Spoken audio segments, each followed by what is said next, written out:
Now, Ron Paul had some trouble back in the day, back when he was in Congress and running for president. There were some old newsletters that appeared to be racist. Now, the reality is everybody at this point admits that portions of those newsletters were racist, but they claim several defenses. Oh, Ron Paul didn't write them. He had somebody else write them. He just profited off of them. Well, they were a long time ago, and people were more racist back then. They don't quite frame it that way, but that's the gist of that excuse, a long time ago, right? Well, let's see what Ron Paul thinks of African Americans these days. Listen carefully here. It begins pretty good. He's talking about people who are opposed to war, like including the Congressional Black Caucus, who were his allies in opposing war. It doesn't end well, though. I was always annoyed with it in Congress because we had an anti-war unofficial group, the few libertarian Republicans, and then generally the Black Caucus and others did not. They're really against war because they want all that money to go to food stamps for people here. They were opposed to war, but only because they wanted all that money to go to food stamps. You know, because black people, they're the ones getting all the food stamps, the welfare queens, et cetera. Nice assumptions, Ron. Nice job. All right, so who actually uses SNAP? That's the food stamp program. Well, it goes 43% to whites, 33% to African Americans, 19% to Hispanics, 2% Asian, 2% Native American. Now, look, yes, so more whites use it in the country than blacks. But of course, understand that there are far more whites in the country than there are blacks. So as a ratio, African Americans do get it somewhat disproportionately. Okay, so I'm keeping it real, okay? But at the same time, Africans are also disproportionately poor in this country. And you know, there's a story we've covered before where the average white household is at a wealth of about $150,000. The average African American household has a wealth of $11,000.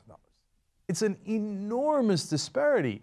When you're born poor, it's much more likely that you will need assistance at some point, okay? Now, despite all that, the majority of people who get food stamps in the country are white. So the idea that, oh yeah, you know, the blacks, they care about the food. And by the way, do you not care? Do you not care about the poor or the people who need a little bit of assistance? You know how many people in the country use food stamps? 18%.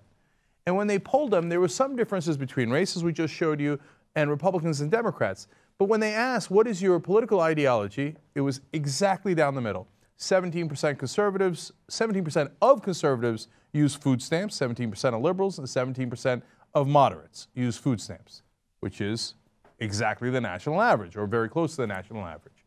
So it is something that applies to a lot of Americans. In fact, the food stamp capital of the country is in Owsley County, Kentucky, okay? And Owsley County, Kentucky is 99.2% white and 95% Republican. Now, they're the food stamp capital because they have the highest food stamps per capita. So if you want to talk about averages and getting the right numbers, they have over half of the residents getting food stamps there because they're incredibly poor. Now, some people will point to that and go, you see, that food stamps didn't work. They were poor back when it started in 1964, the whole war on poverty, and they're poor now. Yeah, but relatively, they're much wealthier, and they're not dying anymore from hunger. I would chalk that up as a win. Apparently they don't, because they keep voting for Republicans who keep cutting food stamps. Oops. By the way, now Ron Paul's not relevant anymore. He's not in Congress. He's not running for president. But there is a guy in Congress who's running for president with the last name, Paul. That would be his son, Rand Paul. And which state is he a senator from? Oh, right, Kentucky. So where they need food stamps the most, where it is overwhelmingly white, certainly in some counties, including the food stamp capital of the whole country, but when his father's talking about it and the whole great libertarian ideology, food stamps, goes to the blacks. You know how it is. And that's all they care about. And that's the only reason they vote against war, which was the one piece of credit he was giving them.